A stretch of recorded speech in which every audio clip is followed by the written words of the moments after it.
సోనియా గాంధీ బలిదేవత అన్నది నీవే కదరా నాయనా రేవంత్ రెడ్డి. అది నోరా ఇంకేమన్నా ఒకసారి ఆలోచన చెయ్యి. తిట్టినవు బిడ్డ, ఇప్పుడు ఏమైతుంది? నాకైతే చూడబుద్ధి ఎట్లేదు ఆ వీడియోలు. ఏం పిక్ ఉంటుందో పిక్. వ్యవసాయం వచ్చే ఆనందం, వ్యవసాయం వచ్చే తృప్తి దేంతో రాదు రాము మనకంటాడు. తెలివి లేని గద్దమ్మలు అంటారు. కానీ స్కూల్ పోయి ఏం చేసినా మంచి వండబెట్టి పిల్లలు తినబెట్టి వచ్చినా సార్ దానికి అరెస్ట్ చేస్తారా? అయ్యాలా సిగ్గుండదా కొంచెమన్నా?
రోజు ఏదైతే 2009 నవంబర్ 29వ తారీఖు చరిత్రాత్మకమైన రోజైనటువంటి దీక్షను ప్రారంభించిన రోజు ఇది. తెలంగాణ చరిత్రనే తిరగరాసిన రోజు అని అందరికీ కూడా తెలుసు.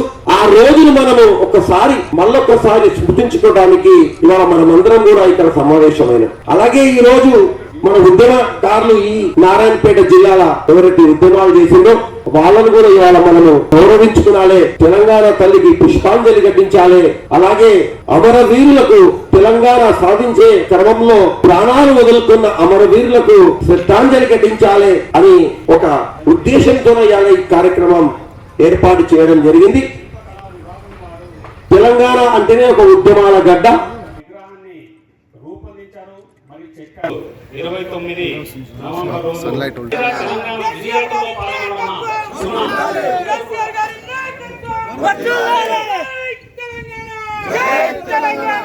కాబట్టి ఇది 29వ తేదీన ప్రారంభించిన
ప్రమాణ స్వీకారం వరకు చేసేటటువంటి దృశ్యమాలికను ఇప్పుడు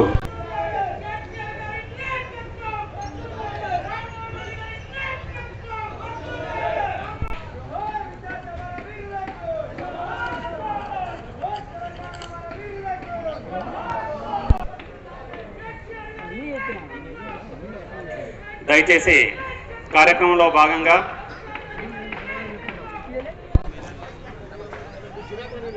మన జిల్లా పార్టీ మండల అధ్యక్షులందరూ కూడా తెలంగాణ సాధించి 10 ఏళ్ల లోపలనే తెలంగాణని భారతదేశంలో నంబర్ 1 స్థానం నిలబెట్టిన వ్యక్తి మన కేసీఆర్ సార్.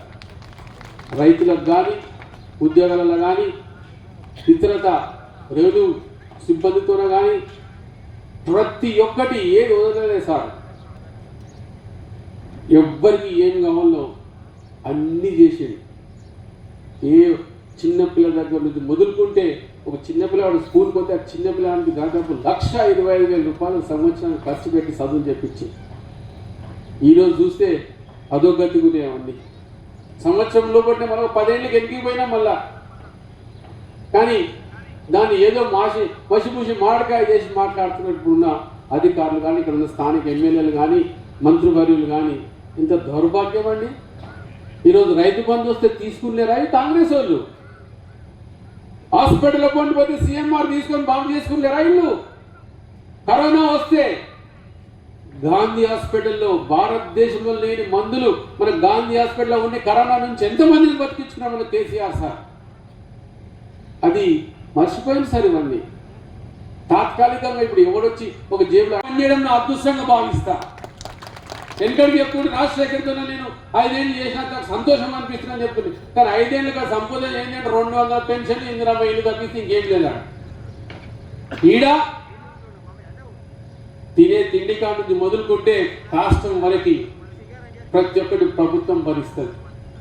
ఈరోజు గ్రామాల పోటీ ఎంత తెలివిగా ఎంత ముందు చూపుతోనే మనకు అన్ని చేసి పెట్టిందంటే మనతో వైకుంఠ ధామాలు ఉంటుండేనా? లేవు సార్. చచ్చిపోతే ఏడగాలమో తెలియదు, చచ్చిపోతే ఏడకూడమో తెలియదు. దానికోసం ఆ శనుడు ఈ శనుడు పీకాడుకుంటుంటే నా శని కాడ ఉండవద్దు, నా శని కాడ చేయొద్దని. కానీ ఈరోజు మంచిగా వైకుంఠ ధామాలు ప్రతి గ్రామాన్ని చేసింది. పిల్లలు ఆడుకోనికే క్రీడా ప్రాంగణాలు చేసింది. ఇన్ని గానం చేసిండ్రు. మనం ఎక్కడో మనము మళ్ళీ ఎందుకు తక్కువ పడుతుంది మందికి మాత్రం కానీ 1.8% తక్కువ పడ్డది. మాకు చాలా బాధ అనిపించింది. అందరూ అంటారు అన్నీ ఉన్నా అల్లుంటుంటే సరే అని అంటారు. ఎంత చేసినా తక్కువ కొందరికి. ఆ 1.8% గదే. ఈరోజు రైతులకు తాను స్వయంగా రైతే ఇప్పటికి వ్యవసాయం చేస్తాడు సారు. మంచి మంచి కూరగాయలు పండిస్తాడు. 2-3 సార్లు పోయి చూసి వచ్చిన సార్ తెలియకుండా, ఒకసారి నేను పోయి చూసిన సార్ తెలియకుండా. చేస్తే ఇట్లా చేయాలి వ్యవసాయం అని. ఇక జర మొదలు పెట్టాము ఇప్పుడు. ఎందుకంటే మేము చిన్నకాలం అప్పటి నుంచి మన వ్యవసాయ కుటుంబమే వ్యవసాయం చేస్తాం. ఇప్పుడు కూడా అదే బాపత్నాలి, అదే ఉందా నాకేది అందం వ్యవసాయం. కానీ ఒకటే చెప్తాడు, వ్యవసాయంలో వచ్చే ఆనందం, వ్యవసాయం వచ్చే తృప్తి దేంతో రాదు రాము మనకు అంటాడు. చెప్పండి, మీ ముందరికి వస్తాం, మీ గ్రామాల పొంటి వస్తాం, మీకు ఏ సమస్యలు తీర్చిపోతామని చెప్తాం. ఇలా కొన్ని కుక్కలు కూస్తున్నాయి చూస్తున్నా. మొన్న తీసుకుపోయి నిలబెట్టింది, అరెస్ట్ చేసి తీసుకుపోయి 4 గంటలకు పొద్దున వచ్చి ఏమిటి తీసుకుపోయారు అర్థం కాదు. తెలివిలేని దద్దమ్మలు, తెలివిలేని దద్దమ్మలు అంట. నేను అట్లా ధర్నా చేయాలనుకుంటే అట్లా ఏమని అనుకుంటే అంతకు ముందులో చేస్తుండే. నేను పోయి మొదటి రోజు పోయినా చేస్తుండే. కానీ స్కూల్ పోయి ఏం చేసినా మంచి వండబెట్టి పిల్లలకు తినబెట్టి వచ్చినా సార్. దానికి అరెస్ట్ చేస్తాడా? ఇలా సిగ్గుండదా కొంచెమన్నా? మానవత్వం అది నేర్పిన వ్యక్తి మా కేసీఆర్ సార్. మాకు ఇవ్వాలా ఎవరైనా సరే ఒకరి ఇబ్బందుల్లో ఉంటే వాళ్ళని సహకరించాలంటాడు. కానీ వాళ్ళని ఇంకా కిందికి తొక్కొద్దని అంటాడు. అది పిల్లలతో రాజకీయం చేస్తారా ఇల్లు? నిన్న ఒక మంత్రమ్మ మాట్లాడుతుంది సిగ్గు లేకుండా, అందుకని పేరుకి రా. దాంట్లో అంట మేమేదో విషపూరితంగా చేసినామంట. ఎవరైనా తిండిలో విషపూరితం చేస్తారా? మంత్రులు మాట్లాడతారు. ఒకసారి ముఖ్యమంత్రి ఆదేశించినాక కూడా మలెట్లు వచ్చినాయి పురుగులు. ఒకసారి ముఖ్యమంత్రి ఆదేశించినాక మళ్ళీ పురుగులు ఎట్లొచ్చినాయి అంటే దాని అర్థం ఏంటంటే అధికారము అడ్మినిస్ట్రేషన్ గుండు సున్నా. అడ్మినిస్ట్రేషన్ లేదు సార్. అదే కేసీఆర్ సారు 10 జిల్లాలను కాస్త 33 జిల్లాలు చేసిన ఘనత మన ముఖ్యమంత్రి గారి అడ్మినిస్ట్రేషన్. పంచాయతీ తీరువే అంటే శతకాలే. రాజశేఖరుడు శతకాలే చేయలే. మేము పోయి ఒక్కోసారి అడిగినాం, సార్ ఇట్లా మనకు ఉన్నట్టు తప్పకుండా చేద్దాం రాము, టైం వేయండి నాకు అన్నాడు. చేసి ఈరోజు ఎంత హాయిగా ఉన్నారంటే ఎవరు గ్రామ పంచాయతీ వాళ్ళకు ఏ కొట్టాడల్లో తగాదల్లో ఉంది. అలాంటి దూరపు ఆలోచన వ్యక్తి మనకు మన కేసీఆర్ సార్. కూడా గౌరవించి ఆయన పెట్టిపోయిన స్కీమ్లను కూడా గౌరవించి ఆ స్కీమ్లను నడిపించిన వ్యక్తి మన కేసీఆర్ సార్. అది కేసీఆర్ అంటే. సరే ఇప్పుడున్న ముఖ్యమంత్రి గారు సరే మీకు తెలిసిందే, ఆయన ఎక్కడ చేపలు పడతాడో, ఎక్కడ నీళ్ళు పోస్తాడో, ఎక్కడ ఏం చేస్తాడో తెలియదు. ఎందుకంటే ఆయన చిన్నప్పుడు చూసిన వ్యక్తి కూడా ఎట్లా బతికిండు, ఏ విధంగా పైకి వచ్చాడు. కానీ అదృష్టం కొద్ది ముఖ్యమంత్రి అయ్యిండు. అది 1.8%. ఎంత? 1.8%. అది అంతకుమించి ఏమీ లేదు సార్ అక్కడ. దానికి మనం భయపడాల్సిన అవసరం లేదు. ఎస్ రాజేంద్ర రెడ్డి అన్న గారిని మాట్లాడాల్సిందిగా మనం చేస్తాం. అన్న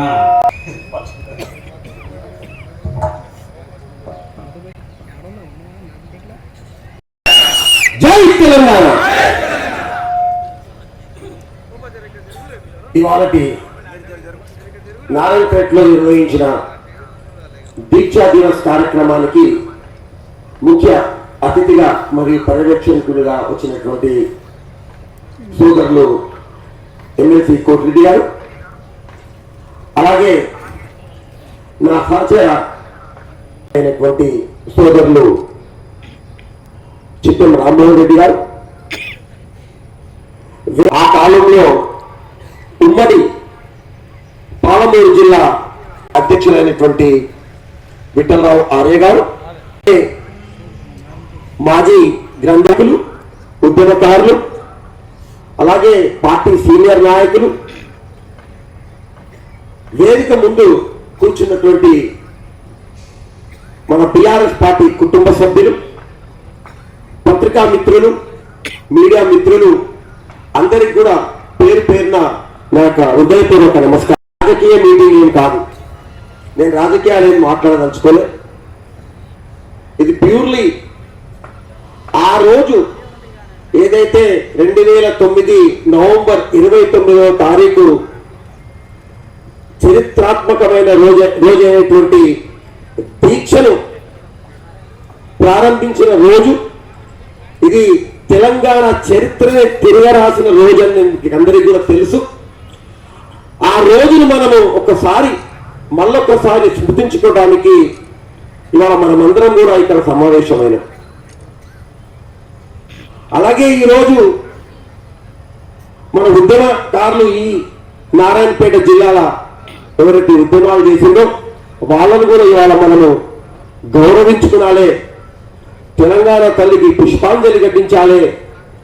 అలాగే అమరవీరులకు తెలంగాణ సాధించే క్రమంలో ప్రాణాలు వదులుకున్న అమరవీరులకు శ్రద్ధాంజలి ఘటించాలి అని ఒక ఉద్దేశంతోనే ఇవాళ ఈ కార్యక్రమం ఏర్పాటు చేయడం జరిగింది. తెలంగాణ అంటేనే ఒక ఉద్యమాల గడ్డ. 1969 వరకు కూడా తొలి తెలంగాణ ఉద్యమం నీరు కార్చిపోయినాక ఈ ఆంధ్ర పాలకుల ఆగడాలు ఇంకా ఎక్కువై తెలంగాణ అస్తిత్వమే మొత్తం కోల్పోయే టైంకు మన నీళ్లు, మన నియామకాలు, మన ఉద్యోగాలు, మన ఆఖరిలో మన కల్చరు అంతా కూడా నాశనం చేసే విధంగా తయారైనాక ఎవరో ఒకరు ముందరికి రావాలి, తెలంగాణని ఆదుకునాలని చెప్పి నేనైతే చెప్తా, ఆ దేవుడే ఒక కారణ జనములాగా కేసీఆర్ లాగా ఈ గడ్డ మీదకి పంపించిందని చాలా ఓపెన్ గా మాట్లాడుతున్న ఉద్యమంలో నా పాత్ర ఏం పెద్దగా లేదు. ఏదో ఉద్యమాలు చేస్తున్నట్టు నేను సహకరించి ఉండొచ్చు అంతే. కూర్చొని కంప్యూటర్ వేసుకొని చూస్తే నిజంగా చెప్తున్నా నా గుండె బరువెక్కింది. అది ఒక్కసారి చూస్తే నేను ఎందుకు ఉద్యమంలో పాలు పంచుకోలేదు, నేను కూడా ఆ రోజు జై తెలంగాణ ఎందుకు జెండా పట్టుకోలేదని చెప్పి కళ్ళలో నీళ్ళు వచ్చినాయి. ఇవాళ అది మళ్ళొక్కసారి ఇంటుంటే నేను చూడకుండా కూర్చొని ఇంటుంటే కూడా నా ఎంటికలు కూడా లేచి నిలబడ్డాయి. అంటే అది అంత తమాషైన కార్యక్రమం కాదు. సుదీర్ఘంగా 14 సంవత్సరాలు ఒక ఉద్యమానికి నాయకత్వం వహించి ఎన్నో ఆటుపోట్లకు ఎదిరించి ఎన్ని అవమానాలు ఆ టీవీలో వీడియోలో నేను చూసిన. రాజశేఖర రెడ్డి గారు ఎంత హేళనగా మాట్లాడుతున్నారు. 10 సీట్లు రాలేదా, 50 సీట్లు కాబట్టి 10 గెలవదా, ఈయనకి తెలంగాణ స్థానాన్ని అంటున్నాడు. ఎంత బాధ అనిపించిండొచ్చు ఆయనకి, ఎంత క్షోభ అనిపించిండొచ్చు. ఆ రోజు నీ గవర్నమెంట్ వద్దు, నీ పదవులు వద్దని చెప్పి ఏకకాలంలో రిజైన్ చేసి కాయిదా ఆయన ముఖం మీద పడేసి 2004లో ఆ రోజు కాంగ్రెస్ పార్టీ టిఆర్ఎస్ పార్టీతో ఒప్పందం పెట్టుకొని మేము గెలిస్తే సెంట్రల్లో తెలంగాణలో ఆంధ్రప్రదేశ్ గెలిస్తే గెలిచిన వెంబడే మేము తెలంగాణ ఏర్పాటు చేస్తామని చెప్పి ఆ రోజు తెలంగాణ సెంటిమెంట్ ను వాడుకొని గెలిచిన తర్వాత ఏలనగా మాట్లాడిండ్రు. ఆ రోజు మోసం చేసిండ్రు. 2004 ఎలక్షన్ అయిన తర్వాత ఇస్తామని చెప్పి 2014 దాకా ఆ రోజు మీరు మోసం చేసేది కదా. ఆ రోజు మీరు 2004లో మీరు తెలంగాణ ఇచ్చింటే ఏదైతే 1200 పై చిలుకు విద్యార్థులు కావచ్చు, నిరుద్యోగులు కావచ్చు, ఉద్యోగులు కావచ్చు, తెలంగాణ ప్రజలు కావచ్చు చచ్చిపోయే వాళ్ళ అమ్మనాయనలకు గర్భశోభ ఉండేదా? ఒక్కసారి మీరు ఆలోచన చేయండి. ఇలా ఇప్పుడున్న ముఖ్యమంత్రి అంటాడు, రేవంత్ రెడ్డి గారు ఏమంటారంటే తెలంగాణ ఇచ్చిన తల్లి దేవతనంట ఈ సోనియా గాంధీ. ఆయన కాళ్ళు కడిగి నన్ను ఎట్లా వస్తున్నానంట. ఆయన స్టేట్మెంట్ ఆయన నువ్వు నా పక్కకే కూర్చున్నావు కదా తెలుగుదేశంలో నేను కూడా ఉండి ఆ రోజు ఏమండి బిడ్డ, ఆ రోజు 2004లో ఇచ్చింటే ఈ తెలంగాణ ఇంతమంది 1262 మంది బలి కాకుండా కదా. నిజంగా చెప్పాలంటే సోనియా గాంధీ బలిదేవత అన్నది నీవే కదరా నాయన రేవంత్ రెడ్డి. అది నోరా ఇంకేమన్నా ఒకసారి ఆలోచన చెయ్యి. ఇవాళ కాంగ్రెస్ పార్టీలో మీకు ముఖ్యమంత్రి పదవి ఇచ్చిందనే తెలంగాణ తల్లి అంటారు. రేపు పొద్దుగాల బిడ్డ నీ గురించి అందరికీ తెలిసిడా. వేరే దగ్గర హైదరాబాద్ లో తెలియదేమో కానీ మా నారాయణపేట జిల్లాలో నీ గురించి అందరికి తెలుసు. ఆ రోజు నువ్వు బలిదేవత అన్నావు. ఈ ఏళ్ళ నువ్వు ఆమె కాలు కడిగి ఎట్లా పోసుకుంటాను. రేపు నీ ముఖ్యమంత్రి కూర్చిపోతే మళ్ళా ఏమంటావు నాకైతే తెలియదు. ఇది ఆయనది.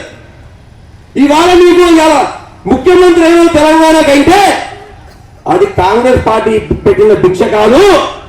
కేసీఆర్ సుదీర్ఘంగా పోరాడి తెలంగాణ తీసుకొచ్చినందుకే ఇవాళ నువ్వు తెలంగాణకు ముఖ్యమంత్రి కాగలిగిన ఒక్కసారి ఆలోచన చెయ్యి. నువ్వు ఎవరైనా కాళ్ళు కడిగి నెత్తిలో పోసుకోవాలనుకుంటే అది కేసీఆర్ కాళ్ళు కడిగి నెత్తిలో నువ్వు పోసుకోడు. లేకుంటే నీ జన్మల నువ్వు ముఖ్యమంత్రి అవుతుంటివా? ఎన్ని ఆటుపోట్లకు ఎదిరించిండు, ఎన్ని కష్టాలు పడ్డాడు. ఒక్కసారి ఆలోచించు. ఊళ్ళో మన ఇంట్లో 10 మంది ఉంటేనే ఒప్పించడానికే కష్టమవుతుంది మనకి ఏదైనా ఒక ప్రాబ్లం వస్తే.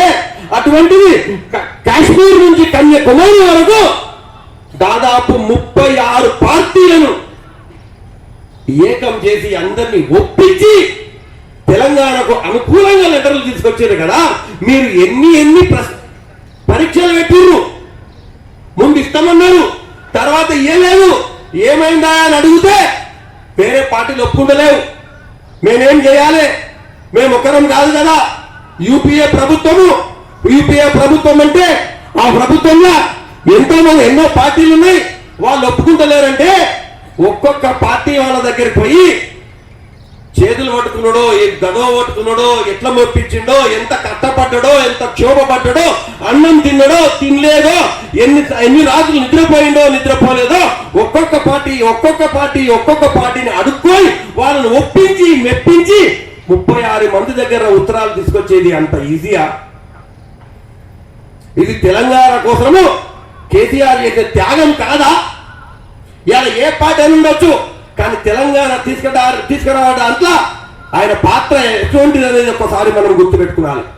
36 మంది పార్టీల దగ్గర లెటర్లు తీసుకొచ్చి, అయ్యా ఇంకో ఇది తీసుకో, ఈ లెటర్లు ఇది బాగానే ఉన్నాయి కానీ అన్ని పార్టీలు లెటర్లు ఇచ్చినాయి కానీ ఒక పని చేద్దాము, తెలంగాణ ఇవ్వాలన్నా ఇవ్వద్దా, ఆడ ప్రజల అభిప్రాయ సేకరణ చేయాలి అని చెప్పి ప్రణబ్ ముఖర్జీ కమిటీని ఒకటి పెట్టి, అంతా అయినాక శ్రీకృష్ణ కమిటీ అని ఒకటి పెట్టి దాంట్లో 8వ అధ్యాయం అని ఒకటి చేర్చి తెలంగాణ ఇస్తే, ఇంతకు ముందే మన సీను చెప్తుండే ఇది నక్సలైట్ రాజ్యం అవుతుంది, Telangana state is not feasible అనేంత రాపించి తాత్పర్యం చేసింది మీరు కాదా? ఈ కాంగ్రెస్ పార్టీ కాదా? మీ యూపీఏ ప్రభుత్వం కాదా?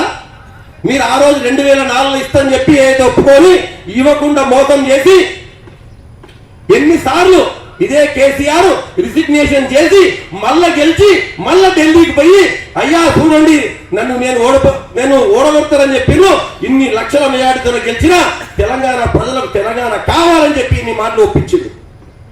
అయినా కూడా మీరు వినకుండా ఎన్నో మోసాలు ఎన్నోసార్లు మీరు అవమానాలకు గురి చేస్తే ఎన్ని మాట్లాడినారు మీటింగుల్లో అసెంబ్లీలో, ఎన్ని మాటలు ఆయన చీకొట్టిండ్రు. అరే అమ్మాయి అయిపోయి కేసీఆర్ దుగ్నం బందే, ఆ తెలంగాణ వచ్చేది లేదు చేసేది లేదు. అటువంటి టైంలో మొత్తం యావత్ తెలంగాణ ప్రజానికాన్ని కదిలించి దాంట్లో చాలా మంది పాత్రలు ఉన్నాయి, కళాకారులు ఉన్నారు, విద్యావంతులు ఉన్నారు, ఉద్యోగస్తులు ఉన్నారు, విద్యార్థులు ఉన్నారు, యూనివర్సిటీ విద్యార్థులు ఉన్నారు, ఎంతో కవులు ఉన్నారు, కళాకారులు ఉన్నారు, పాటలతో ధూమ్ ధామ్ అని చెప్పి ఎన్నో చేసి మొత్తం తెలంగాణ మొత్తాన్ని ఏకం చేసేది అంత ఆషామాషి పనేనా? ఎంత కష్టపడి ఉండొచ్చు, అంత కష్టపడిన మనిషిని ఇవాళ హేళనగా మాట్లాడతారా? ఇంత కష్టపడి మన తెలంగాణను సాధించిన వ్యక్తిని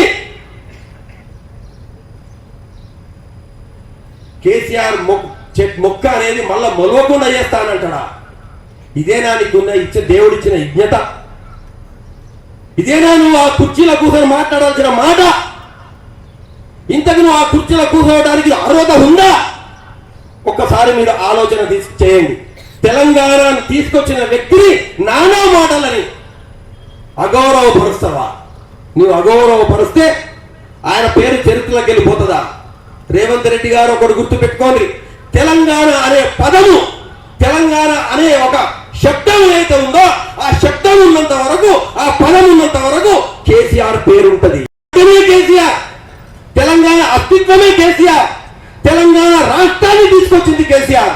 అవునా కాదా? మీరు ఒక్కసారి ఆలోచన చేయండి. ఇదంతా చరిత్ర తెలుసుకోకుండా నోటికి వచ్చినట్లు మాట్లాడితే అది నీకు గౌరవం కాదు. ఒక తెలంగాణ ముఖ్యమంత్రిగా ఆ తెలంగాణ ముఖ్యమంత్రి స్థాయిని నువ్వు దిగజారుస్తున్నావు, తెలంగాణ స్థాయిని నువ్వు బదార్లో పెడుతున్నావు అనేది ఒకసారి మీరు ఆలోచన చేసుకున్నాను. ఆ రోజు ఆఖిర్లా నవంబర్ 29, 2009 రోజు ఇది ఇట్లయితే కాదు, వీళ్ళు వినరు, వీళ్ళని మెడలంచి తేవాలని చెప్పి ఆ రోజు, అయ్యా ఇవాళ నేను నిరాహార దీక్ష కూర్చుంటున్నా, ఆమరణ నిరాహార దీక్ష కూర్చుంటున్నా, కేసీఆర్ సచ్చుడో తెలంగాణ వచ్చుడో అని చెప్పి ఆ రోజు ధైర్యంగా నిరాహార దీక్షకు కూర్చుని మీరందరూ కలిసి 1000 మంది పోలీసులను పంపించి వారిని అరెస్ట్ చేసి తీసుకుపోయి ఖమ్మం జైల్లో పెట్టినా కూడా జైల్లో కూడా నిరాహార దీక్ష చేసి 11 రోజులు నిద్రాహారాలు అన్నం విడిచిపెట్టి కూర్చున్నాడు కదా. ఇంకా అయిపోతాడు, కేసీఆర్ చనిపోతాడేమో అనే వార్త ఢిల్లీ పెద్దలకు చేరితే, అయ్యా ఆయనకేమన్నా అయితే మొత్తం తెలంగాణ అగ్నిగుండం అయిపోతుంది అని ఒక భయానికి ఆ రోజు మీరు పార్లమెంట్ లో చిదంబరం ద్వారా మీరు మైక్ లో చెప్పించిండ్రు, కేసీఆర్ గారు మీరు నిరాహార దీక్ష ఉపసంహరించుకోండి, మీకు తెలంగాణ ఇష్టము అని ఆ రోజు డిసెంబర్ 9వ తారీఖు రోజు మీరు ప్రకటించారు. ముత్తగియలే అంతమందిని సచ్చినాక తెలంగాణ మన రథసారథి తెలంగాణ సాధించిన వ్యక్తి కేసీఆర్ గారు సాగు నోట్ల తల పెట్టినాక ఒక భయపడి ఆ రోజు మీరు తెలంగాణ ఇవ్వడం జరిగింది. పోనీ 2009 డిసెంబర్ 9 తారీఖు నాడు మీరు అనౌన్స్ చేసిన తెలంగాణ మళ్ళీ 2014 వరకు ఎన్నెన్ని నాటకాలు ఆడిండు, ఎన్నెన్ని కమిటీలు వేసిండ్రు, ఎన్నెన్ని నాటకాలు ఆడిండ్రు. ఒకసారి మీరు ఆలోచన చెయ్యండి. అప్పుడే కదా సకల జనుల సమ్మె, ఆర్టీసీ ఉద్యోగుల సమ్మె, రోడ్ల మీద వంట మార్పులు, రైలు రోకోలు, మిలియన్ మార్పులు, సాగర హారాలు, ఏ స్కూల్ పైన స్కూల్ బంధు, కాలేజీలు బంధు, విద్యార్థులు రోడ్డు మీద దాదాపు 4.5 సంవత్సరాలు ఆ ప్రభుత్వాన్ని గడగడలాడించి ప్రభుత్వాన్ని నడపనీయకుండా ఆపింది కదా. ఒకసారి ఆలోచన చేయండి. 2009 నుంచి 2014 వరకు నా స్కూలు నడవలే, నా ఆఫీసులు నడవలే, రైలు ఎప్పుడు బంద్ అవుతుందేనో, బస్సులు ఎప్పుడు బంద్ అవుతుందేనో, అసెంబ్లీ అయితే నడవనీయలేదు. మీరు చూసి హరీష్ రావు వాళ్ళు ఎట్లా పోరాడుతుంది. ఉన్న కొంతమంది కూడా అసలు నడవనీయకుండా ప్రతి దగ్గర అడ్డం వేసి ఇది కాదురా అయినా అన్నాక మీరు 2014లో 2013-14 మీరు ఇంత ఇంత ఇంత అనౌన్స్ చేసేది కదా. మళ్ళీ ఇంత చరిత్ర ఉన్న కేసీఆర్ గారి చరిత్రలో లేకుండా చేస్తా అంటావు, నీకు నోరెట్లు వస్తుందయ్యా. ఇవాళ చెప్తున్నా, ఇక్కడ కూర్చున్న మన టిఆర్ఎస్ పార్టీ కుటుంబ సభ్యులు, అరే ప్రతి ఒక్కరం పుడతాం స్వస్థమయ్యా, అధికారం శాశ్వతం కాదు, ఏం శాశ్వతం కాదు, మన చేసిన పని మాత్రం శాశ్వతము. రేపు ఇంకా 100 సంవత్సరాల వెనక కూడా తెలంగాణ ఎవరు తెచ్చిండ్రా అంటే కేసీఆర్ అంటారు, కానీ రేవంత్ రెడ్డి అంటారు. ఎవరైనా అంటారా? కారణ జనములు తెలంగాణ సాధించి తెలంగాణ రాష్ట్రాన్ని తీసుకొచ్చినాక ఆ రాష్ట్రానికి 10 సంవత్సరాలు ముఖ్యమంత్రిగా ఉండి శభాష్ అనిపించుకున్నాడు కదా. 4 కోట్ల తెలంగాణ ప్రజల గుండెల్లో గుండె చప్పుడు కదా. ఇలా ఏ రైతు అడిగినా కూడా మా కేసీఆర్, ఏ అమ్మను, ఏ అక్కను, ఏ చెల్లెల్ని అడిగినా కూడా మా కేసీఆరే బాగుండే కదా అంటాడు కదా. నిన్నెవరని అంటున్నారా? నేనైతే చూడలే. 11 నెలల్లో ఒక ముఖ్యమంత్రిని పొట్టు తిరుగుతారు. చిన్న పిల్లగాని మాట్లాడితే కూడా ఇష్టం వచ్చినట్టు భయం అవుతుంది. యాదవ్ నాకు ఎవరికైనా మైక్ వేయాలంటే ఎదురు తిరుగుతారో మా వద్దురా పోయి. నువ్వు నేర్పిస్తున్నావు ఒక ముఖ్యమంత్రిగా, నువ్వు రోల్ మోడల్. నీ భాష ఒక అందరికి రోల్ మోడల్ అవుతుంది. నోరు తెరిస్తే తిట్టినవు బిడ్డ ఇప్పుడు ఏమైతుంది. నాకైతే చూడబుద్ధి ఎట్లేదు ఆ వీడియోలు. ఆ హైడ్రా అయినాక, ఆ మూసి అయినాక కన్నోళ్ళు పిల్లలు, కాలేజీ పిల్లలు, ఆడిపిల్లలు, ముసలోళ్ళు, అవ్వలు, అక్కలు, వదిలేలు, చెల్లెళ్ళు, అందరూ రైతులు ఏకవచనంతో మాట్లాడుతున్నారు కదా. ఇటువంటి తిట్లు తిన్న ముఖ్యమంత్రి ఈ భూమండలం మీద రేవంత్ రెడ్డి మొదటివాడు అనుకుంటున్నారు. అవునా కాదు? ఒకసారి ఆలోచన చేసి ఇటువంటి దీక్షా దివస్ మనం ఎల్లప్పుడూ కూడా గుర్తుపెట్టుకోవాలి. ఆ స్ఫూర్తి మనలో ఉండాలి. తెలంగాణ అనే పదాన్ని మనం గౌరవించాలి. ఒకప్పుడు ఫోన్ చేస్తే ముందు మనం ఏమంటాం? హలో నమస్తానా అంటాం, లేకుంటే నమస్తానా అంటాం. అప్పుడు ఏమంటుంది? ఫోన్ లేపిందా జై తెలంగాణ అంటుంది. ఫోన్ లేపితే జై తెలంగాణ అంటుంది. అటువంటి స్ఫూర్తి మళ్ళా మనకు రావాలి. మీరు మాకు ఫోన్ చేసినా, నేను మీకు ఫోన్ చేసినా, ఫోన్ వచ్చిందడే జై తెలంగాణ. జై తెలంగాణ అనేది మన అస్తిత్వం, మనకు ఒక గర్వకారణం. ఇంతకుముందు చూసిన ఆ వీడియోలు చూస్తే, లేకపోతే ఒక ధూమ్ధాం పాట వింటే మనసు ఎట్లా ఉప్పొంగుతుంది. ఈ వీడియోలు ఏదైతే ఉందో మీ అందరికి కూడా మొబైల్లో స్మార్ట్ ఫోన్ ఉన్నోళ్ళకి అన్నదమ్ములకు అందరు కూడా మొబైల్లో వచ్చింది. మీరు చూడండి, 10 మందికి చూపియండి తెలంగాణ హిస్టరీని, తెలంగాణ ఎట్లా సాధ్యమైంది, తెలంగాణ అంటే ఏంది అనేది వాళ్ళకందరికీ చూపియండి. తెలంగాణ భవిష్యత్తు కోసం బంగారు తెలంగాణకు బాటలు వేయడానికి ఇక్కడ కూర్చున్న మనం అందరం కూడా పునరంకితం కాయిదాం. ప్రజల తరఫుకెళ్ళి ఓకే, ఇలా మనం అధికారంలో లేకపోవచ్చు, అధికారం ఉంటుంది పోతుంది, అదే పెద్ద పనేం కాదు. 10 ఏళ్ళు మనం గొప్పగా చేసుకున్నాం. 11 నెలల్లో మీరు చూస్తున్నారు ఎటువంటి పాలన చేస్తున్నారో. హైడ్రా అంటివి, మూసీ నది అంటివి, లగచెర్ల లాంటివి. మా సహచర మాజీ ఎమ్మెల్యే నరేందర్ రెడ్డి గారిని తీసుకుపోయి జైలు. ఏం పాపం చేసిండు? గిరిజనులకు అన్యాయం అయింది అన్నందుక? లేకపోతే నరేందర్ రెడ్డి అన్న కూడా ఇవాళ మా జతకి ఇవ్వాలని కూర్చుంటుండే మీ ముందర తీసుకుపోయి ఇలా చెర్లపల్లి జైల్లో పెట్టావు. 1 కాదు 3 FIRలు పెట్టావు, 3 కేసులు వేసావు. ఇప్పుడే మాకు సమాచారం వచ్చింది 2 కేసుల్లో 3 కేసుల్లో 2 కేసుల్లో కొట్టేసింది. 2 కేసులు ఇప్పుడే హైకోర్టు 10 నిమిషాల కిందే మాకు ఇన్ఫర్మేషన్ వచ్చింది. 3 కేసులు పెడితే హైకోర్టు 2 కేసులు కొట్టేసింది. ఇంకొక కేసు ఉంది. ఒక 3-4 రోజుల్లో నరేందర్ రెడ్డి గారికి కూడా బెయిల్ వస్తుంది. ఇవాళ ఈ వేదిక ద్వారా నేను చెప్తున్నా, లగచెర్ల ఎవరైతే మా గిరిజన సోదరులు బాధపడ్డారో, ఇబ్బంది పెట్టారో వాళ్ళకు మేము సాంఘీభావం తెలుపుతూ ఒక 6 నుంచి 7 వేల మంది మన గిరిజన సోదరులు సోదరులతో ఇదే నారాయణపేట గడ్డ మీద పెద్ద ధర్నా నేను చేపడతా అని చెప్తున్నా. ఆ ధర్నాకు హరీష్ రావులు కేటీఆర్ కూడా పిలుస్తా అని చెప్తున్నా. అప్పుడు మీరు మీ ప్రభుత్వము ఏం పిక్కుంటుందో పిక్కు. మమ్మల్ని కూడా పెడతావా, లేకపోతే మా 5-6 వేల మంది ఎవరైతే మా గిరిజన సోదరులు ఉంటారో అందరిని తీసుకోవా పెడతావా, ఎన్ని జైల్లో పెడతావో దానికి మేమంతా తయారని చెప్పినాం. ఇలా చెప్తున్నా.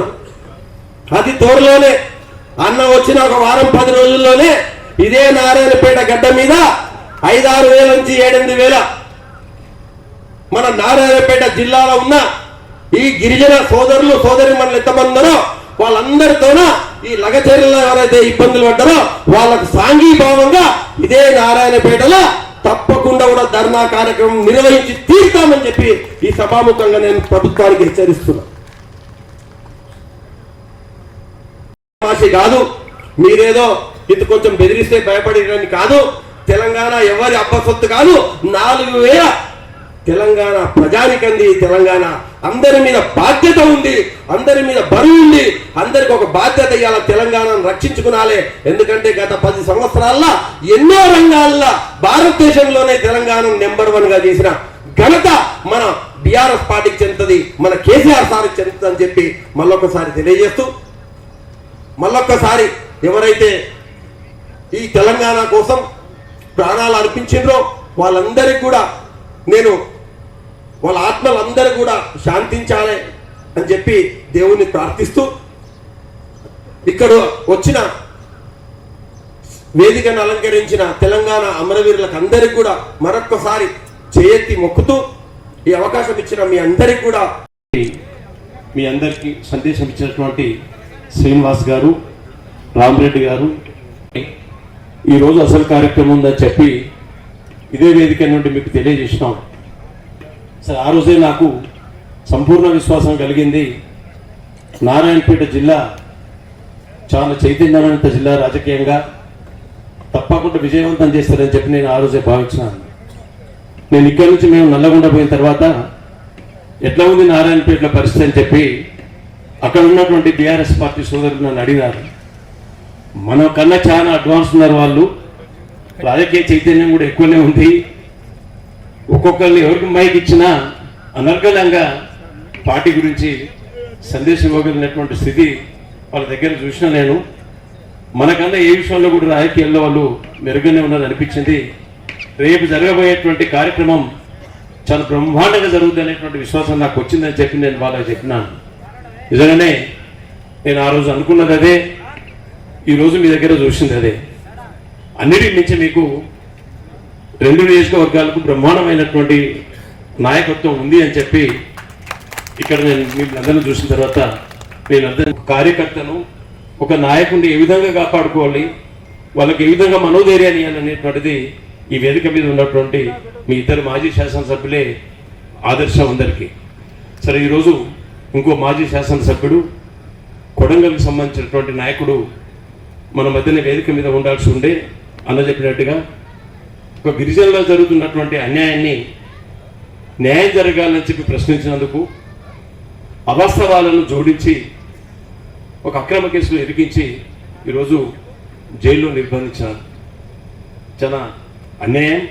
దీన్ని మనం అందరం ముక్త కంఠంతో తెలంగాణ రాష్ట్రం కూడా ఖండించాల్సినటువంటి కార్యక్రమం ఏదైతుందో మననే అన్ని విషయాలు మాట్లాడుకున్నాం.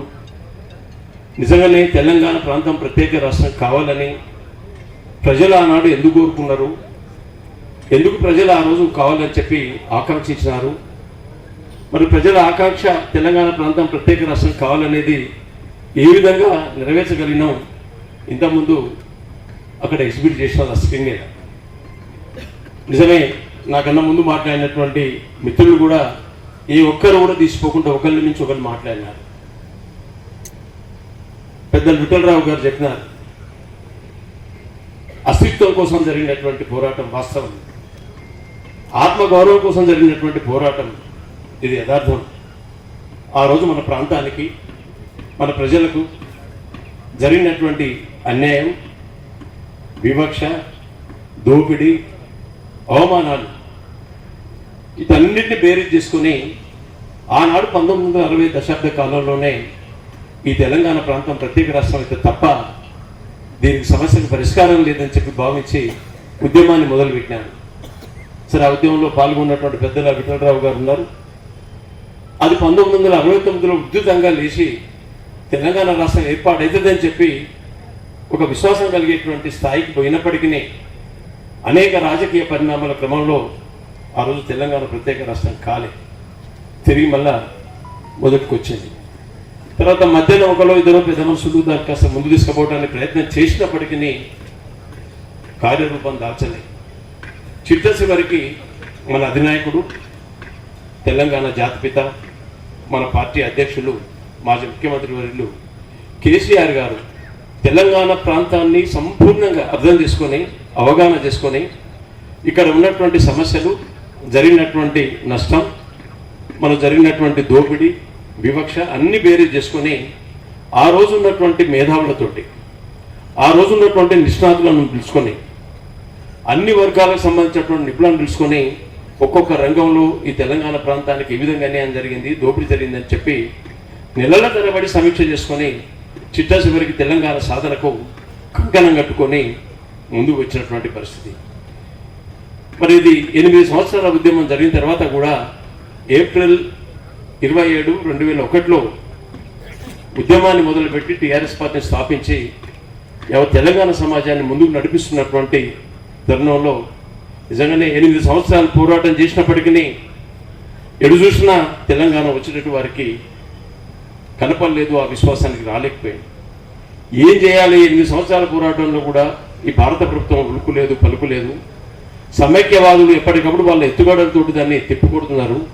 ప్రత్యామ్నాయం ఏంది అని చెప్పి మళ్ళీ ఒకసారి ఆలోచించి తను సావుడో తెలంగాణ తెచ్చుడో చెప్పి తన ప్రాణాన్ని పనంగా పెట్టి అమర నిరాహార దీక్ష కూర్చున్నటువంటి రోజే ఇవాళ నవంబర్ 29 వారి దీక్షకు కోనుకున్నటువంటి రోజు. మరి వారు ఆ రోజు తీసుకున్నటువంటి ఆ సాహసోపేతమైన నిర్ణయం దేశ రాజకీయ వ్యవస్థని ఆలోచింపజేసింది. రాష్ట్రంలో ఉన్నటువంటి అన్ని రాజకీయ పార్టీల్లో ఒక కదలిక వచ్చింది. భారత ప్రభుత్వం తెలంగాణ ఇవ్వకపోతే తప్పని రాజకీయ పరిస్థితుల్ని తయారు చేయగలిగినాడు. పార్టీ ఇచ్చిందని చెప్పుకునేటువంటి పెద్దలకు నిజంగానే మీరు డిసెంబర్ 9, 2009లో అనౌన్స్ చేసినటువంటి తెలంగాణ అన్న రాజేంద్ర రెడ్డి గారు చెప్పినట్టు 2013 వరకు ఎందుకు ఆగినట్టు? నిజంగా మీకు ఇవ్వాలనే చిత్తశుద్ధి ఉంటే ఆ రోజు ఎందుకు దాన్ని ప్రకటన నిలుపుకోలేకపోయినారు? అంతమంది విద్యార్థులు బలిదానం తీసుకున్నారు. మీరు ఇచ్చిన తెలంగాణ కాదు ఇది, మేము కొట్లాడి సాధించుకున్న తెలంగాణ ఇవ్వకపోతే తప్పని రాజకీయ పరిస్థితులను సృష్టించింది కేసీఆర్ గారు, వెనకాల నడిచింది మనందరం. ఆ రోజు వారు తీసుకున్నటువంటి నిర్ణయం తెలంగాణ సాధనలో చాలా చారిత్రకమైనటువంటి సందర్భం. ఎన్నో మలుపులు తిరిగి తెలంగాణ సాధనకు పునాదులు పడ్డటువంటి రోజు కాబట్టి దాన్ని దీక్ష దివాస్ అనేటువంటి పేరుతోటి ఈరోజు మనం కార్యక్రమాన్ని జరుపుకుంటున్నాం. మరి ఈరోజు జరుపుకోవడం ఉన్నటువంటి ఉద్దేశం, తెలంగాణ చరిత్ర ఆనాడు పాల్గొన్నటువంటి విఠలరావు గారు తెలుసు, మధ్యలో 2001 నుంచి మొన్నదానికి ఉద్యమం చేసినటువంటి ఉద్యమకారులకు పాల్గొన్న మనందరికీ తెలుసును. కానీ ఈ తెలంగాణ సాధించినటువంటి తీరు, తెలంగాణలో జరిగినటువంటి అన్యాయం భావితరాలకు, భవిష్యత్ తరాలకు, నేటి తరాలకు కూడా తెలియజేయాల్సినటువంటి బాధ్యత మన మీద ఉంది. మనం మననం చేసుకోవడంతో పాటు తెలంగాణ ఉద్యమ ఆవిర్భావం ఏ పరిస్థితిలో వచ్చింది, ఉద్యమం జరిగినటువంటి తీరేంది, దాంట్లో కేసీఆర్ గారు పోషించినటువంటి పాత్ర ఏంది, కేసీఆర్ గారు చేసినటువంటి త్యాగం ఏంది, ఉద్యమకారులు చేసినటువంటి త్యాగాలేంది, ఎంతమంది అమరవీరుల ప్రాణాలను బలిదానం చేసుకున్నారు, ఇవన్నిటిని మనం కూడా ఒకసారి మననం చేసుకోవడంతో పాటు భవిష్యత్ తరాలకు తెలియజేయాలనేటువంటిదే ఈ దీక్షా దివస్ కార్యక్రమం యొక్క ఉద్దేశం. నిజంగానే ఎట్టకేలకు తెలంగాణ సాధించుకున్నాం. తెచ్చుకున్నటువంటి తెలంగాణను ప్రజలు నిజంగానే కేసీఆర్ గారిని గుర్తించారు, గౌరవించారు. 2014లో అధికారం ఇచ్చినారు. చక్కగా బ్రహ్మాండమైనటువంటి పరిపాలన చేసినాం. ఈనాడు పరిపాలన మాదిరి కాదు. ఎన్నికల మేనిఫెస్టోలో పెట్టినటువంటి అంశాలతో పాటు ఎన్నికల మేనిఫెస్టోలో పెట్టినటువంటి వాటిని కూడా ఎప్పటికి ఆలోచన వస్తే తెలంగాణ సమాజానికి ఏది ఉపయోగపడుతుంది అనుకుంటే, ఈ రాత్రి అనుకుంటే రేపు పొద్దున పథకం పెట్టాడు. ఆ విధంగా భారతదేశం ఆశ్చర్యపడేటువంటి పద్ధతిలో దేశానికి ఆదర్శంగా పరిపాలన అందించి తెలంగాణ రాష్ట్రాన్ని దేశానికి అన్ని రంగాల్లో ముందుంచినాడు. అది మనం తెలంగాణ వచ్చిన తర్వాత సాధించుకున్నది. ఒక్కొక్క రంగాన్ని మనం నిశ్చితంగా పరిశీలిస్తే ఆనాడు తెలంగాణ వ్యవసాయ రంగం, తెలంగాణ రాష్ట్రం, తెలంగాణ ప్రాంతం ప్రత్యేకంగా రాకముందు తెలంగాణ వ్యవసాయ రంగం పరిస్థితి ఏముంది? మహబూబ్ నగర్లో ఉన్నటువంటి నీటిపారుదల ప్రాజెక్టుల సంగతి ఏంది? ఇక్కడ ఉన్నటువంటి జనవరులను ఏ మేరకు వాడుకోగలిగినాం? అవి అవునన్నా కాదన్నా 170-75% వ్యవసాయ రంగం మీద ఆధారపడినటువంటి ప్రాంతం ఈ తెలంగాణ రాష్ట్రం. మిగిలినటువంటి వాళ్ళు వ్యవసాయ రంగం మీద ఆధారపడినటువంటి శ్రామికులు, కార్మికులు ఉన్నారు. మరి అటువంటి వ్యవసాయ రంగాన్ని తీర్చిదిద్దితే 75% తెలంగాణ ప్రాంతానికి న్యాయం చేసిన వాళ్ళం అయితే అని చెప్పి అధికారంలో రాగానే మొట్టమొదటి వ్యవసాయ రంగాన్ని బలోపేతం చేయడానికి కార్యాచరణ మొదలుపెట్టినారు. వ్యవసాయ రంగానికి అందించినాడు. భారతదేశంలో ఎక్కడ 24 గంటలు నిరంతర ఉచిత విద్యుత్ లేదు. నిజంగానే వ్యవసాయ రంగాన్ని బలోపేతం చేయడానికి భారతదేశంలో ఏ రాష్ట్రంలో లేదు. రైతుకు పెట్టుబడి అందించి రైతును బలోపేతం చేయాలనేటువంటి ఆలోచన ఏ పాలకుని గతంలో ఏ రాష్ట్రంలో ఏ ముఖ్యమంత్రి రాలేదు. కేసీఆర్ గారు ఆలోచన నుంచి వచ్చినటువంటిది వెంటనే అమలు చేసినాడు. మొట్టమొదటి ఎకరానికి 4,000 సరిపోద్దని అనుకున్నారు. కానీ మళ్ళా వివిధ ప్రతినిధులు వచ్చినటువంటి సమాచారం మేరకు ఎకరానికి 5,000 చేసినాడు. సంవత్సరానికి ఒక ఎకరానికి 10,000 అందించి వ్యవసాయ రంగాన్ని కాపాడినాడు. రైతుకు ఆపద్బాంధవ చరిత్రలో నిలిచినాడు. ఆలోచన చేసి కాళేశ్వరం ప్రాజెక్టును పూర్తి చేసినాడు. లక్షలాది ఎకరాలకు నీరు అందించినారు. పెండింగ్ ప్రాజెక్టును పూర్తి చేసి మహబూబ్నగర్ జిల్లాతో పాటు మిగిలిన జిల్లాల్లో సస్యశ్యామలం చేసినాడు. వ్యవసాయాన్ని పండించినటువంటి ప్రతి ధాన్యాన్ని కొనుగోలు కేంద్రాలు ఏర్పాటు చేసి వీలైనంత తొందరగా సరి అయినటువంటి మద్దతు ధరను ఇచ్చి వాళ్ళకు డబ్బులు అందించినారు. ఈరోజు జరిగినటువంటి అవకతవకలు ఆ రోజు జరగలేదు. ప్రైవేట్ సంస్థలకు వ్యాపారస్తులకు అమ్ముకుంటున్నారు. మిల్లర్ల దగ్గర పోటీ పడుతున్నారు. మీ ప్రభుత్వం ఏర్పాటు చేసినటువంటి కొనుగోలు కేంద్రాల్లో ధాన్యం అమ్మడానికి రైతుకు ధైర్యం సరిపోవటం లేదు. భారతదేశంలోనే తెలంగాణలో వరి పండించేటువంటి ధాన్యంలో పంజాబ్ను మించి భారతదేశంలోనే మొట్టమొదటి రాష్ట్రంగా వచ్చిందంటే అది ఎవరు చేసినటువంటి కృషి, దాని వెనకాల ఎవరు కష్టం ఉన్నదనేటువంటిది ఒకసారి తెలంగాణ రైతాంగం ఆలోచించుకోవాల్సినటువంటి అవసరం ఉంది, అర్థం చేసుకోవాల్సినటువంటి అవసరం ఉంది. అంతేకాదు నిన్న ఇక్కడ మాగ్నూరులో జరిగినటువంటి సంఘటన నిజంగానే ఆ రోజు తెలంగాణ విద్యా వ్యవస్థ ఏ విధంగా ఉండే, అంతేంటికి మూల కారణం ఏ రాష్ట్రం బాగుపడాలన్నా ఆ ప్రాంతం బాగుపడాలన్నా విద్యనే సరైనటువంటి కారణం అని చెప్పి విద్యారంగాన్ని బలోపేతం చేయాలి. అనగారిన వర్గాల పిల్లలు, ఎస్సీ మైనార్టీలు అన్ని వర్గాల పిల్లలకు, కోటీశ్వర్ల పిల్లలు ఏ విద్యనైతే అందుకుంటున్నారో, కోటీశ్వర్ల పిల్లలైతే ఏ విధంగా నాణ్యమైనటువంటి ఆహారాన్ని తీసుకుంటున్నారో, ప్రభుత్వ అధినేతగా మనకు కూడా మన బాధ్యత అది. అనగారిన వర్గాల పిల్లలకు నాణ్యమైన విద్యతో పాటు నాణ్యమైన ఆహారాన్ని అందించాలని చెప్పి 1000కి పైగా విద్యా సంస్థలు స్థాపించి నాణ్యమైనటువంటి విద్యను, నాణ్యమైనటువంటి ఆహారాన్ని అందించినటువంటి చరిత్ర ఒక కేసీఆర్ గారికి సొంతమైనటువంటి విషయాన్ని మీ అందరికీ ఇంతకుముందు మిత్రుడు మా శ్రీనివాస్ గారు మాట్లాడినారు. నిజంగానే గురుకులాలలో సీట్లకు ఎప్పుడు రద్దీ ఉంటుండే, నాయకుల దగ్గర, ఎమ్మెల్యేల దగ్గర. ఎప్పుడు చూసినా ఎవరు వచ్చారు అంటే గురుకులాల సీట్లలో వచ్చారు, లేవగానే చూడగానే అదే ఉంటుండే పరిస్థితి. కానీ ఈనాడు ఆ పరిస్థితి లేదు. నిన్న మొన్న జరిగినటువంటి ఈ జిల్లాలో మన పక్క మక్తల్ నియోజకవర్గంలో జరిగినటువంటి సంఘటన, ఒక వారం రోజుల్లోనే 3 దఫాల ఆహారం కలుషితమైందంటే మీ పరిపాలన ఏమవుతుందో, గురుకులాలకు పంపించేటువంటి విద్యార్థుల తల్లిదండ్రులకు ఏ విధంగా ఘోషపడుతున్నారో, మరి వాళ్ళు ఏ విధంగా వాళ్ళ ధైర్యం సరిపోతుంది గురుకులాల పిల్లల్ని పంపించాలంటే ఒకసారి మనం ఆలోచించాల్సినటువంటి అవసరం ఉంది. నిజంగానే ఇంతకుముందు మిత్రులు మాట్లాడినట్టు బేకరీలు ఏదో కొనుక్కున్నారు, వాళ్ళు కొనుక్కొని తిని ఆహారం కలుస్తారేందని. నిజంగా అంతమంది పిల్లలకు ఆహారం కలుస్తారైతే మన బేకరీలకు ఒకడో ఇద్దరు కొనుక్కుంటే అవుతుంది. అది చెప్పడానికన్నా ఉండాలి. కారణం మా పాలన లోపం అని చెప్పలేక కుంటి శాఖలతోటి పక్కదారి పట్టించేటువంటి ప్రయత్నంలో భాగం. ఈ విధంగా కళ్యాణ లక్ష్మిని ఉపయోగించి పేదవాడు ఆడపిల్ల పెళ్లి చేయాలంటే అనేక సమస్యలు ఉంటాయనేటువంటి విషయాన్ని గుర్తించినటువంటి కేసీఆర్ గారు మొదట 50,000 రూపాయలు పెళ్లికి అందించి, సరిపోవని 75,000 అందించి, ఇది కూడా సరిపోవనేటువంటి ప్రతిపాదన మేరకు 1,00,000 రూపాయలు ఇచ్చి పేదింటి ఆడపిల్లల పెళ్లికి ఆపద్బాంధ అయినాడు కేసీఆర్ గారు. భారతదేశంలో ఈ రాష్ట్రంలో లేదనేటువంటి విషయాన్ని మనం గుర్తు చేసుకోవాల్సిన అవసరం ఉంది. అదొకటే కాదు, పెన్షన్ వ్యవస్థను బలోపేతం చేసినారు. గత కాంగ్రెస్ ప్రభుత్వంలో 75 రూపాయలు నుంచి, నిజంగానే రాజశేఖర రెడ్డి గారి ప్రభుత్వంలో ఇంతకు అన్నం రామ్మోహన్ రెడ్డి గారు చెప్పినట్టు 200 రూపాయల పెన్షన్ మాత్రం ఉండే. కానీ 200 రూపాయలు పెరిగిన అవసరాల రీత్యా, పెరిగిన నిత్యావసర సరుకులు వారు పెరిగినటువంటి ధర రీత్యా 200 ఏములో సరిపోవని చెప్పి 2,000 రూపాయలు చేసినారు, 2,000 రూపాయలు అందించినారు. భారతదేశంలో ఏ రాష్ట్రంలో ఆ పెన్షన్ వ్యవస్థ లేదు. మరి వికలాంగులకైతే 4,000 రూపాయలు అందించినటువంటి ఘనత కేసీఆర్ గారి. అదొకటే కాదు, పాలనా సౌలభ్యం కొరకు నిజంగానే మీరందరూ ఎవరైనా కళలో కూడా ఊహించుండకపోవచ్చు నారాయణపేట జిల్లా అవుతుందని. మేము వస్తుంటే చూసినాం, మెడికల్ కాలేజ్ ఎంత బ్రహ్మాండంగా ఉంది. మీరు ఎవ్వరు కూడా ఊహించుండకపోవచ్చు, కళలో కూడా ఆలోచన రాకపోవచ్చును. నారాయణపేటకు కూడా ఒక జిల్లా కేంద్రం అవుతుంది, కలెక్టర్ అందుబాటులో ఉంటాడు, మెడికల్ కాలేజ్ వస్తుంది, ఇక్కడ విద్యార్థులు మెడిసిన్ చదువుకుంటారని. ఇది కేసీఆర్ గారి పరిపాలన. ఈ విధంగా ఒక్కొక్కటి అధిగమించుకుంటూ చేసి తెలంగాణ బంగారు తెలంగాణ దిశగా మనం కేసీఆర్ గారిని కాపాడుకోలేకపోయినాం. సరే, జరిగిందేదో జరిగింది, అయిపోయింది. ఇప్పుడు వస్తున్నటువంటి ప్రభుత్వం, ఇప్పుడు వచ్చిన ప్రభుత్వం ఏం చేస్తుంది? ఆచరణ సాధ్యంగా అన్నటువంటి హామీలు ఏ విధంగా చూసినా మీరు అమలు చేయలేనటువంటి హామీలను ఇచ్చి ఈరోజు ఏం చేసినావు? పెన్షన్ 2,000 రూపాయల నుంచి 4,000 రూపాయలు అన్నావు. ఇంట్లో ఒక్కరికే పెన్షన్, ముస్లింకి వస్తే ముస్లింకి వస్తలేదు, ముస్లింకి వస్తే ముస్లింకి వస్తలేదు అన్నావు. ఇద్దరికి పెన్షన్లని అన్నావు. ఎవరైనా ఉద్యోగస్తులు ఉండి తల్లిదండ్రులు ఇంటి దగ్గర ఉంటే వాళ్ళ పెన్షన్ ఇస్తలేరు ఈ ప్రభుత్వం, నేను వస్తే వాళ్ళకు కూడా పెన్షన్ అని అన్నావు.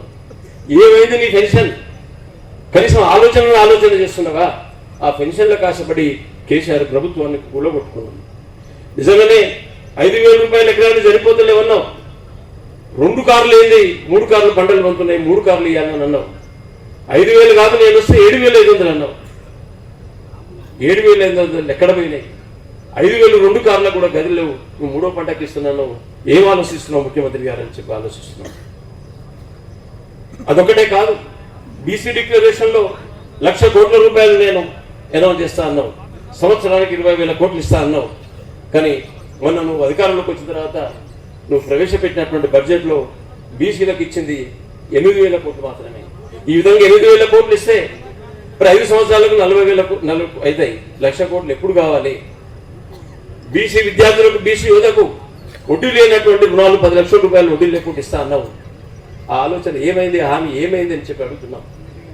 అదొకటే కాదు, ఎన్నికల్లో మహిళలకు నువ్వు ఇచ్చినటువంటి హామీ నువ్వు ప్రభుత్వంలో రావడానికి ప్రధాన కారణమైనటువంటి ఆ మహాలక్ష్మి పథకం ఒక్కొక్క మహిళకు 2,500 రూపాయలు నెలకు ఇస్తా అన్నావు. నువ్వు అధికారంలో కూర్చోవడానికి ప్రధాన కారణమైనటువంటి హామీ ఇలా ఏమైంది, ఎప్పుడెవరో చేస్తామని చెప్పలేని నిస్సాయ స్థితిలో నువ్వు నీ ప్రభుత్వం ఉంది. ఇస్తే నేను అన్నావు కళ్యాణ లక్ష్మికి, ఏం ఆలోచన చేస్తున్నావు? ఏం లేదు, దిక్కు దోసిన పరిస్థితిలో ఉన్నావు. పెట్టుకుంటే దేవుళ్ళ మీద ఒట్లు పెడుతున్నావు, లేకపోతే బూతు మాటలు మాట్లాడుతున్నావు. నీ వయస్సుకు నీ అనుభవానికి కేసీఆర్ గారు నువ్వు మాట్లాడేటువంటి మాటలు నీకు తగవు అని చెప్పి వేదిక నుంచి హెచ్చరిస్తున్నావు. ఏది నువ్వు మాట్లాడేటువంటి మాటలు దేవుళ్ళ మీద ఓట్లు తిరిగితే బూతు మాటలు తప్ప నువ్వు ఇచ్చిన హామీలను ఏ విధంగా నిలబెట్టుకోవాలనేటువంటి ఆలోచన చేస్తున్నట్టు కనపడటం లేదు. నేను ఒక ఆయన మాట్లాడుతూ డిప్యూటీ చీఫ్ మినిస్టర్ నేను పత్రికలలో చూసిన, ఆయన అంటే కొద్దిగా మాకు గౌరవం ఉండే గతంలో.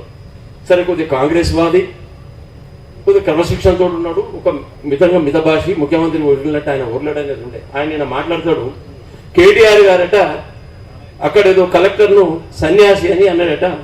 దానికి ఆయన గగ్గోలు పడి కేటీఆర్ గారు వాడేటువంటి భాష అభ్యంతరకరమైంది, దాన్ని ఏ విధంగా కూడా సహించకూడదు అనేదో మాట్లాడుతున్నారు.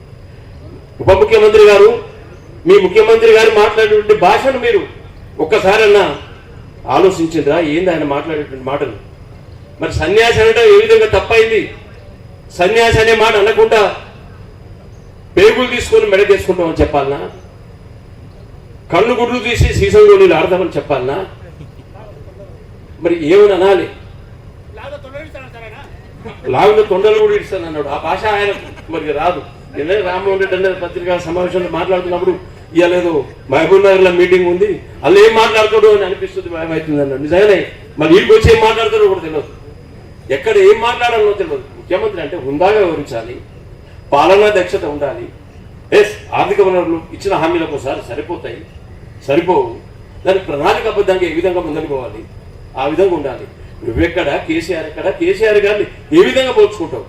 ప్రజా సమస్యలను అవగాహన చేసుకునే దాంట్లో కానీ, ప్రజా సమస్యలను పరిష్కరించే దాంట్లో కానీ, పాలనా దక్షతలో కానీ ఏ విధంగా చూసినా కేసీఆర్కు నువ్వు కాలు గోటి కూడా జరిపోనేటువంటి విషయాన్ని మరి మేధావులు ఎన్నికల ముందు కాస్త నోరు తెరిచి మాట్లాడినారు.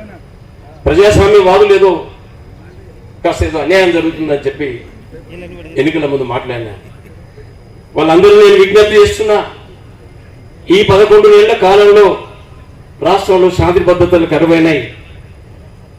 ఏ ఒక్క వర్గం ఎవరు కూడా ప్రశాంతంగా నిద్రపోయేటువంటి పరిస్థితి లేదు. ప్రత్యేకించి నిన్న మనం చూసినాం, ఇది ఆయన సొంత జిల్లా కాదు, ఆయన ప్రాతినిధ్యం వహిస్తున్నటువంటి జిల్లా. ఈ జిల్లాలో ఏం జరిగిందో మీరు చూసినారు, గిరిజనులు జరిగినటువంటి అన్యాయం. సరే, ఆయన సొంత గ్రామంలో ఏం జరిగిందన్న రామ్మోహన్ రెడ్డి గారు చెప్పినారు. ఒక మాజీ సర్పంచ్ మీద వాళ్ళు అన్నదమ్ములు చేసినటువంటి దౌర్జన్య కాండలు, శాంతి భద్రతలు లేవు. మరి ప్రజాస్వామ్యవాదులు, మేధావులు, విప్లవ సంస్థలు మీ అందరూ నేను వేదిక నుంచి అడుగుతున్నా, జరుగుతున్నటువంటి అరాచక పాలన మీద, రాక్షస పాలన మీద మీరన్నా కొంత నోరు తెరిచి మాట్లాడండి, కనువిప్పు కలుగుతుందేమో అని చెప్పి మిమ్మల్ని వేడుకుంటున్నాం. సరే, ఏదేమైనా ఇద్దరు మాజీ శాసనసభ్యులు, గౌరవ సోదరులు మీకు అండదండగా ఉంటామని చెప్పి హామీ ఇచ్చినారు. సరే, తప్పకుండా అది సాధ్యమవుతుంది. ఈ ప్రాంతంలో బీఆర్ఎస్ పార్టీ చాలా బలంగా ఉన్నది. సరే, రేపు బీఆర్ఎస్ పార్టీ ఈరోజుది ఆరంభం మాత్రమే. ఉద్యమ చరిత్రను, తెలంగాణ రాష్ట్ర సాధనకు దారితీసినటువంటి పరిస్థితులు, సాధించుకున్న తీరును ఈ తరానికి తెలియజేయాలనేటువంటి ఉద్దేశంతో ఉండే ఈ కార్యక్రమాన్ని ఏర్పాటు చేసుకుంటూ, కానీ ఈ అరాచక పాలనను చర్మగీతం పాడటానికి తప్పకుండా బీఆర్ఎస్ పార్టీ భవిష్యత్ ప్రణాళిక, భవిష్యత్ కార్యాచరణ తప్పకుండా ఉంటుంది. ఆ కార్యాచరణలో మనం అందరం భాగస్వాములు కావాలని చెప్పి మీ అందరికీ విజ్ఞప్తి చేస్తూ, ఇంత పెద్ద ఎత్తున మేము ఆశించినటువంటి పద్ధతిలోనే మీరు హాజరై ఈ కార్యక్రమాన్ని విజయవంతం చేసినటువంటి నారాయణపేట్ బీఆర్ఎస్ జిల్లా శాఖకు మీ అందరికీ నా హృదయపూర్వకమైనటువంటి కృతజ్ఞతలు పేరున తెలియజేసుకుంటూ సన్మాన కార్యక్రమం ముందుగా పెద్దలు శ్రీ విఠలరావు ఆర్య శాసనసభ్యులు మాజీ ఇరువురు, తర్వాత నిర్వాహకులు అందించండి. ముగ్గురే ఉంటారు, దయచేసి ఎవరు లేవద్దండి, ఇప్పుడే అయిపోతుంది. నిర్వాహకులు భోజనాలు చూసుకోవాల్సిందిగా మనవి చేస్తున్నాం. ఇప్పుడు పెద్దలు విఠలరావు ఆర్య గారిని సన్మానిస్తున్నారు. వెంటనే శాసం రామకృష్ణ గారు నెక్స్ట్.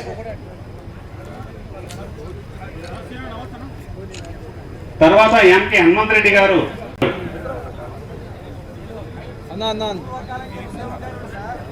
అదే గట్లకు నువ్వు ఫోటోగ్రాఫర్ లేదా దగ్గరకు వీడియో నిలబట్టట్లేదు. తదుపరి శ్రీ ఆశ్ రెడ్డి కాన్కుర్తి గారు, ఆశ్ రెడ్డి అన్న గారు. తర్వాత బోయి లక్ష్మణ్ గారు. బోయి లక్ష్మణ్ గారు ఉన్నారా? ఇక్కడ రెడీగా ఉండాలా? ఆశ్ రెడ్డి గారు తర్వాత మీరే లక్ష్మణ్.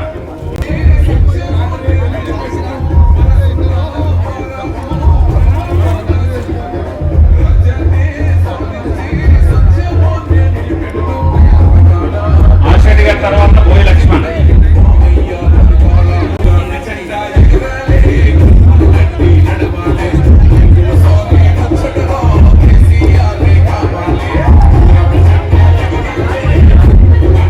తర్వాత గంజాయి సతీష్.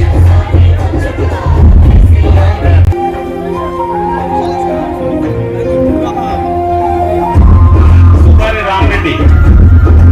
తర్వాత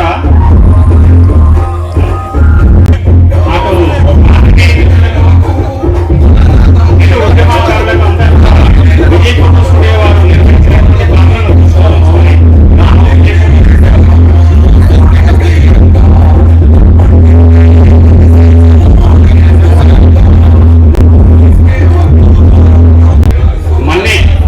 మన్నే బాబు గారు. తర్వాత మన్నే బాబు ఉన్నాడా లేడా? ఓకే. తర్వాత రామరెడ్డి సభంగపట్నం. నెక్స్ట్ రామరెడ్డి గారు రెడీగా ఉండాలి. తదుపరి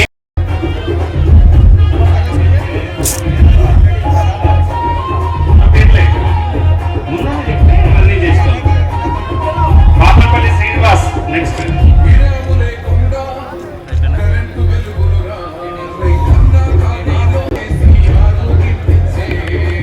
శ్రీనివాస్ తర్వాత విష్ణు మల్కాపూర్.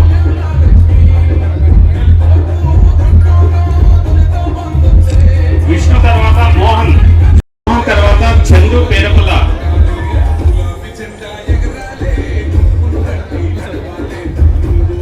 గౌడ్ మద్దూరు.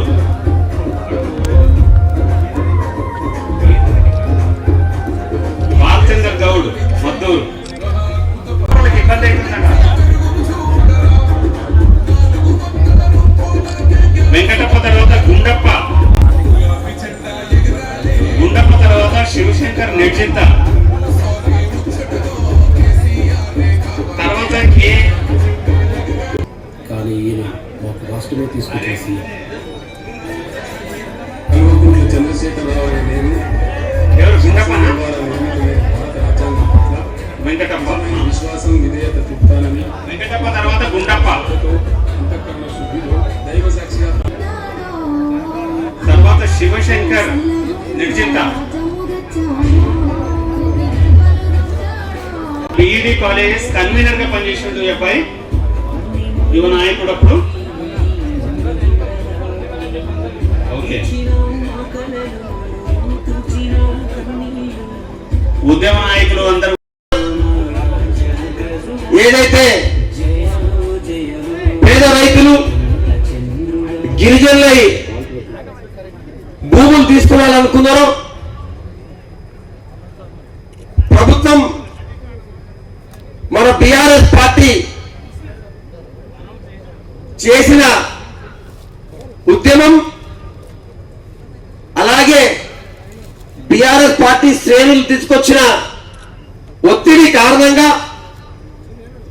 అక్కడ ఇండస్ట్రియల్ ఎస్టేట్ రద్దు చేస్తున్నాం, అక్కడ భూమి ఇంకా తీసుకోమని చెప్పి 10 నిమిషాల కిందనే వాళ్ళు అనౌన్స్ చేయడం జరిగింది. ఇదొక శుభ పరిణామం. నరేందర్ రెడ్డి అన్న కూడా నేను ధన్యవాదాలు తెలుపుతున్నాయి ఈ వేదిక నుంచి. Like, share, subscribe.